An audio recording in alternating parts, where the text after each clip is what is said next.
Visakhapatnam airport 45 సంవత్సరాలు ప్రజలకు సేవలు అందించింది. దీంతో అనేక అనుభవాలు, జ్ఞాపకాలు ఉంటాయి. ఇప్పుడు చరిత్ర పుటల్లో ఉంటుందేమో, లేదంటే మిలిటరీ వాళ్ళు ఉపయోగించుకుంటారు. అది మిలిటరీ వారి యొక్క ఎయిర్పోర్టు.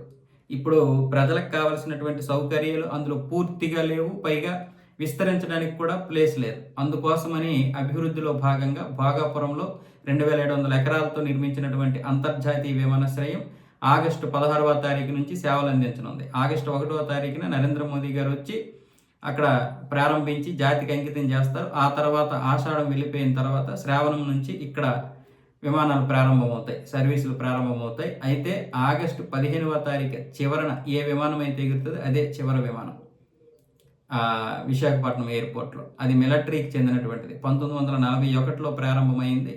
ఆ తర్వాత స్వతంత్రం వచ్చిన తర్వాత మన మిలిటరీ, మన ఎయిర్ ఫోర్స్ ఇవన్నీ అక్కడ నిర్వహించడం జరిగింది. వాళ్ళకు అనుగుణంగా దాన్ని ఉపయోగించుకున్నారు. కాకపోతే విశాఖపట్నానికి ఒక ఎయిర్పోర్ట్ లేదు. ఇది కూడా ఒక మంచి సిటీగా రూపాంతరం చెందుతుంది కాబట్టి ఇక్కడ కూడా ఒక ఎయిర్పోర్ట్ ఉండాలని చెప్పి ఆ ఎయిర్పోర్ట్ని సివిల్ సర్వీస్కి ఇవ్వడం జరిగింది. ఆ విధంగా 1981లో మొదలైంది సివిల్ సర్వీసులు. ప్రజలకు సేవలు అందించడం మొదలుపెట్టింది. 45 సంవత్సరాలుగా సేవలు అందించింది. కేవలం 350 ఎకరాలు మాత్రమే ఆ ఎయిర్పోర్ట్. ఇప్పుడు నిర్మించింది 2700 ఎకరాలు.